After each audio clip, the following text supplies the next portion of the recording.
Hey, what's up, guys, and welcome back to another Real Madrid preview. This is the Real Madrid preview to Real Madrid versus Granada at the Santiago Bernabeu, off the back of a pretty solid 4-2 win against Napoli.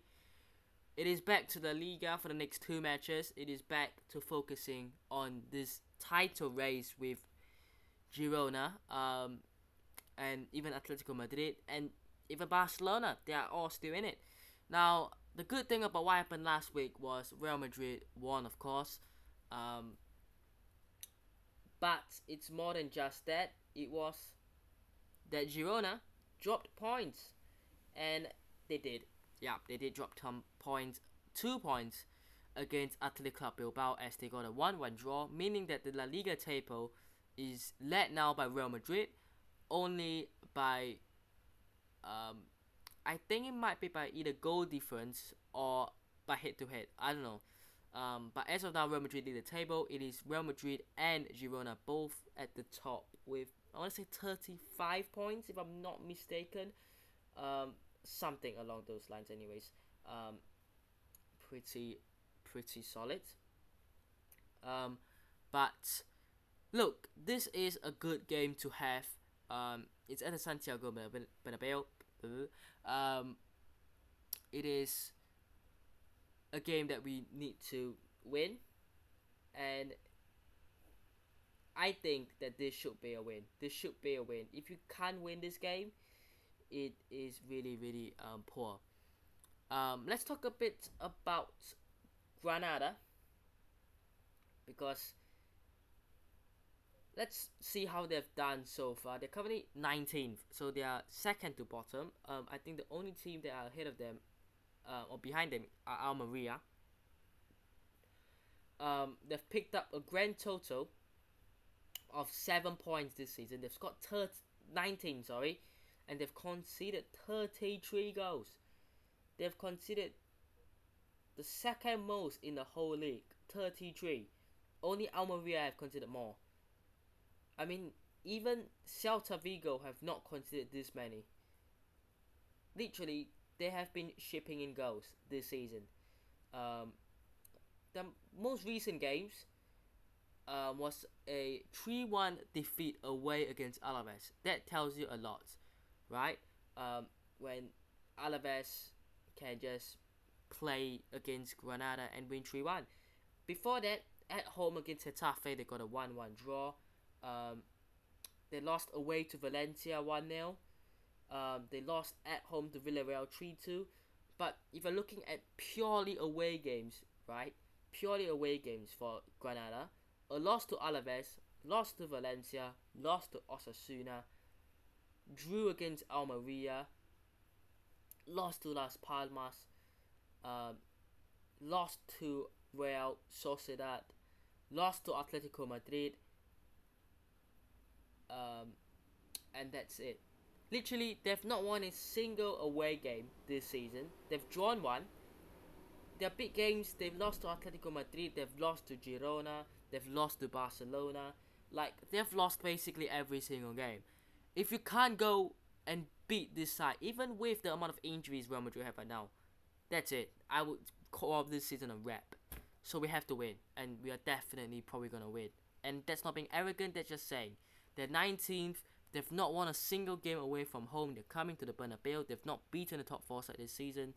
In fact, they've not even beaten many teams who are in that bottom half of the table as well. So it is a cause for concern for Granada, but it should be relatively simple for Real Madrid. Well, I thought Real Madrid were pretty good against Napoli, and even the La Liga game away against Cadiz, we were very good as well. Now, my starting 11 has changed, right? It's changed because of rotations, because this is a home game, because it's a game against the 19th, and because after this, next week, without obviously a midweek game, we have got Real Betis away and then Union Berlin away. And then Villarreal at home, Alaves away, you get it. There are going to be games coming soon as well. But For this game, I think we can rotate. We can change it up a bit.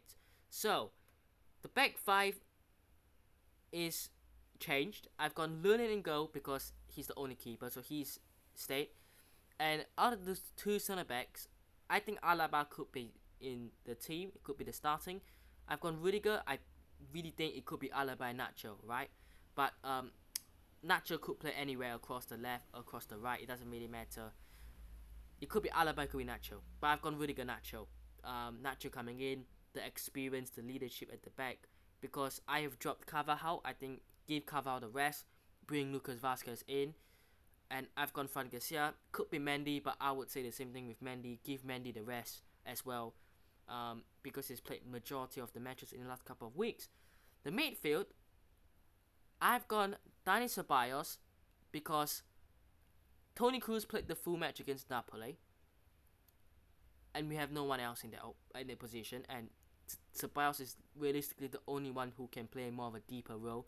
Although I don't expect him to play very deep, and I don't think we have to, because what I think will be the main target is to try to get the balls forward as much as we can, to try to get the attacks going. And I think that would suit it, because if this was a big game against a team that are a lot more of a threat going forward, I think the defensive mid is crucial. But I'm not saying that the DM is not crucial, because Granada could score. But I think the key focus in this game is not a defensive mid, it's a midfield that can get the ball forward, and that's important. So I've got Dani Ceballos in not a defensive role, but the only player who can sort of play that role, kind of like a between a 6 and an 8. I think Fede Valverde has to play again, and I think because Kroos is and should be rested, I've got Luka Modric in that midfield. The front three, look, I would rest Bellingham, but who can we bring on? I don't see Nico Paz getting a start. Look, I know he's got a good goal, a great goal actually. I really love that goal, but I don't think it is fair for him to be thrown into a starting 11. I mean, Ancelotti might, but I think the only option we have there is Bellingham, because Brahim Diaz has to play in a more attacking role, unless I don't think he has a serious injury. I think he went off, but I think he's fine.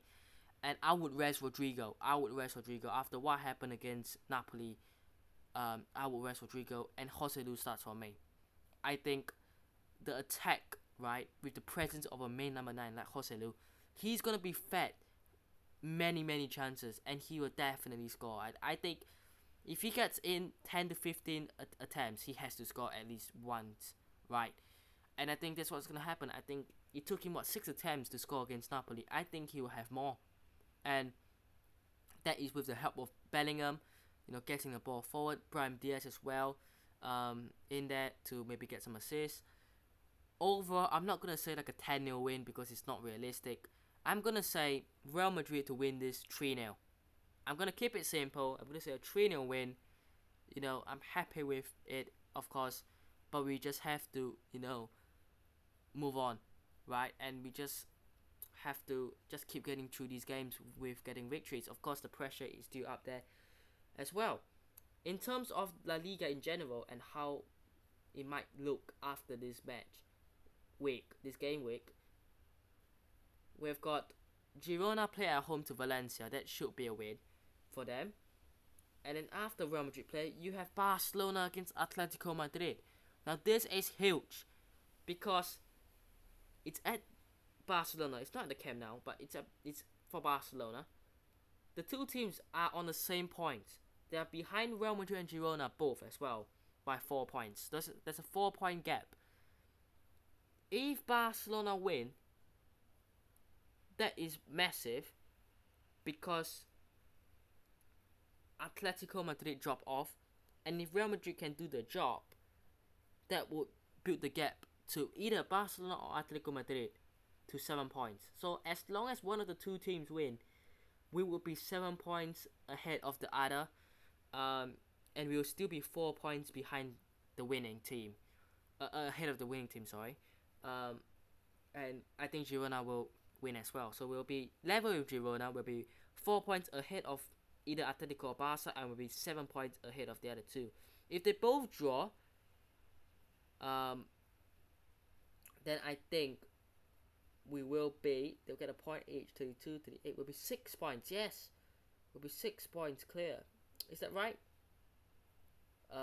Nah, wait, that's right, I think that's right. Yeah, that's right. We'll be 6 points clear of both of them, which would be massive in a way. So this game is gonna be huge. I'll be watching that. I'll be watching that game. There's a huge game. There's a massive game here.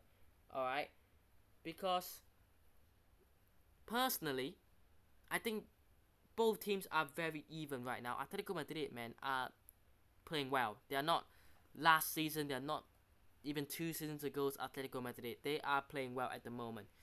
And Barcelona have been playing shaky, but they have been getting themselves the results. That is important. So what is going to happen in that game? It's going to be very interesting to see. But personally, let's see. But I hope you guys have enjoyed today's video. Hit the button if you did, subscribe, turn on already, and I'll see you guys in the next one. Peace.